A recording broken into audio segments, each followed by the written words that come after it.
Hello guys, welcome back to my channel. तो आगे बढ़ने से पहले मेरे चैनल को सब्सक्राइब करना मत भूलिएगा। अगर ऐसा कोई अच्छी लगे तो प्लीज़ एक लाइक ज़रूर कीजिएगा दोस्तों।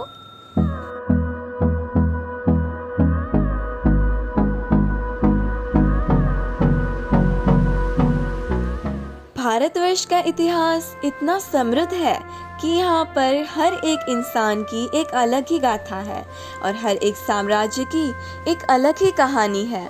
हमारे भारतवर्ष का इतिहास इतना समृद्ध है कि उसकी गाथाओं को सुनकर इतिहास के पन्ने भी रोमांच से भर जाते हैं। ऐसे ही एक वीर सम्राट अशोक की कथा है जिनके बारे में आज हम कुछ इतिहास के पन्ने खोलेंगे। सम्राट अशोक ने अपनी वीरता से पूरे भारतवर्ष को अपनी मुट्ठी में कर लिया था और उसके बाद उनका हृदय परिवर्तन हुआ और पश्चाताप करने के लिए उन्होंने अहिंसा का मार्ग चुना। तो सम्राट अशोक ने आखिर क्यों अहिंसा का मार्ग अपनाया था वो मैं आप सबको आज के वीडियो में बताने जा रही हूँ। तो दोस्तों इस वीडियो के अंत तक मेरे साथ बने रहिएगा। करीबन 304 ईसा पूर्व में राजा बिंदुसार और रानी धर्मा के पुत्र ने पाटलिपुत्र में जन्म लिया। जन्म के समय ही बालक के मुख से जो चमक बह रही थी उससे राजा को ये पता चल गया था कि यही बालक आगे जाके उसके राज्य का विस्तार करेगा और आगे जाकर उन्होंने अपने पुत्र का नाम अशोक रखा। पुराने ऐतिहासिक लेखों के अनुसार राजा बिंदुसार की 16 पटरानियां थी और उनके 101 पुत्र थे जिनमें से एक अशोक भी थे। अशोक का एक बड़ा भाई भी था जिसका नाम सुशीम था। परंपराओं के अनुसार राजवंश में जो पुत्र सबसे बड़ा होता है उसी को ही युवराज घोषित किया जाता है। इसी कारण अशोक सक्षम होने के बावजूद तक्षशिला का शासन सुशीम को दिया गया। लेकिन प्राचीन इतिहास के अनुसार सुशीम को पूर्णतः राज्य शासन नहीं दिया गया था। सुशीम के अकुशल प्रशासन के कारण उस क्षेत्र में विद्रोह होने लगा। ऐसे में राज दरबार में हर किसी को पता था कि राजपुत्र अशोक के अलावा कोई भी इस विद्रोह को नहीं रोक पाएगा और इस बात को लेकर अशोक को जनता में पनप रहे विद्रोह को शांत करवाने के लिए भेजा गया। जैसे ही लोगों ने ये बात सुनी कि अशोक खुद उनके विद्रोह को सुलझाने के लिए आ रहे हैं, उन्होंने विद्रोह को बिना किसी समस्या के खत्म कर दिया।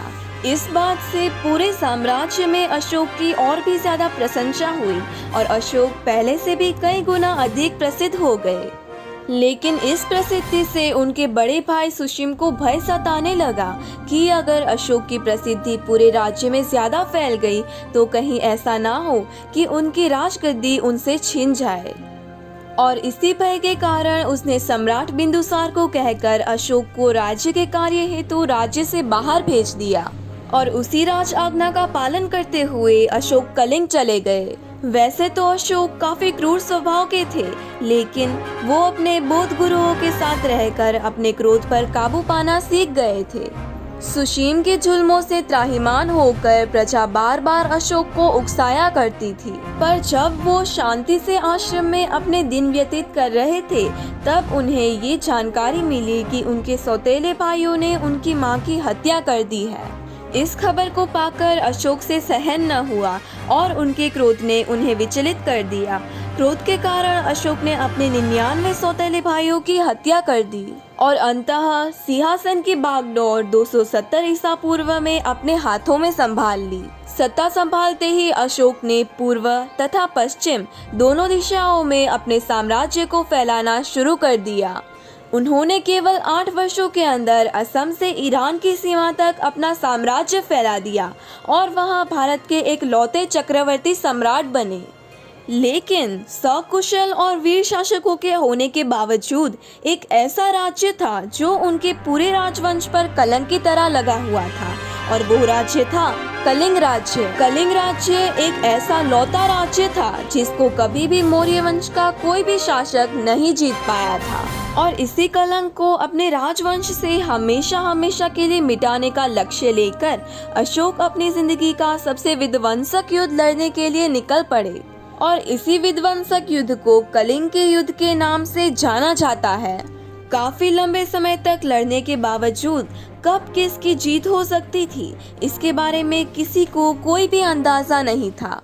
किसी व्यक्ति को ये भी नहीं समझ आ रहा था कि वो किसका खून बहा रहा है।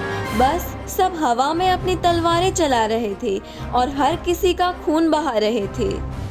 इसी खूनी खेल के अंत में अशोक ने कलिंग की लड़ाई जीत ली और अपने राजवंश का पहला ऐसा शासक बना जिसने कलिंग राज्य को भी अपनी मुट्ठी में कर लिया था। लेकिन इस युद्ध में लगभग 1 लाख सिपाहियों की मृत्यु हो गई और 1.5 लाख सिपाही बुरी तरह से घायल हो गए थे। अशोक सिपाहियों की मृत्यु और घायल हुए सैनिकों को देखने के लिए युद्ध भूमि में निकले और तभी उन्हें युद्ध भूमि में दूर एक बौद्ध भिक्षुक खड़ा हुआ दिखा। वो बस एक सामान्य भाव लेकर किसी भिक्षुक की तरह ही अशोक की ओर देख रहा था। जैसे ही सम्राट अशोक उस भिक्षुक के पास आए, उस भिक्षुक ने सम्राट अशोक की प्रशंसा करनी शुरू कर दी। उस भिक्षुक ने सम्राट अशोक से कहा, आप तो इतने बड़े सम्राट हैं कि आपने अपने सामने बड़े बड़े साम्राज्यों का सिर झुका दिया। अगर आप इतने ही महान राजा हैं, तो क्या आप इस अबोध और निर्दोष बालक में जान डाल सकते हैं? और ये शब्द कहते ही उस भिक्षुक ने एक कुछ ही महीनों के मृत बालक को अपनी गोद में लेकर सम्राट अशोक के सामने रख दिया। अशोक काफी देर तक उस भिक्षुक की आंखों में देखते रहे और उनके मन में एक अलग ही युद्ध शुरू हो गया। वो भिक्षुक मौन था। उसकी आंखें सवाल कर रही थी कि आखिर इस अबोध शिशु की क्या गलती है जो इसने भी इस विध्वंसक युद्ध में अपनी जिंदगी गंवा दी। वो समझ नहीं पा रहे थे कि वो उस भिक्षुक को क्या जवाब दे और अंत में उनकी आंखों में करुणा का एक आंसू छलक पड़ा और उस एक क्षण में सम्राट अशोक का हृदय परिवर्तन हो गया। जो सम्राट अशोक क्रोध में आकर राजगद्दी की ओर आए थे, उस क्रूर शासक को अशोक ने अलविदा कह दिया और उन्होंने शांति के मार्ग को अपनाने का निर्णय लिया और उन्होंने कभी भी युद्ध न करने की प्रतिज्ञा ली। एक भिक्षुक की तरह ही बौद्ध धर्म के उपदेशों को विश्व की विविध जगहों पर पहुंचाते हुए उन्होंने अपने जीवन के आखिरी कुछ साल बिताए। उनके पुत्र महेंद्र तथा पुत्री संघमित्रा ने बौद्ध धर्म के प्रचार में योगदान दिया और विश्व में अहिंसा का संदेश पहुंचाया। लगभग 232 ईसा पूर्व में उनकी मृत्यु हुई और अशोक की मृत्यु के बाद मौर्य राजवंश लगभग 50 वर्षों तक चला और फिर अंत में मौर्य साम्राज्य का भी पतन हो गया।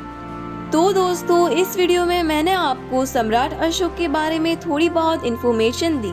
अगर आपको ऐसे ही इन्फॉर्मेटिव वीडियो चाहिए तो मुझे कमेंट में ज़रूर बताइएगा। तो दोस्तों, आज के लिए बस इतना ही। अब मिलते हैं नेक्स्ट वीडियो में ऐसी और नई इन्फॉर्मेशंस के साथ।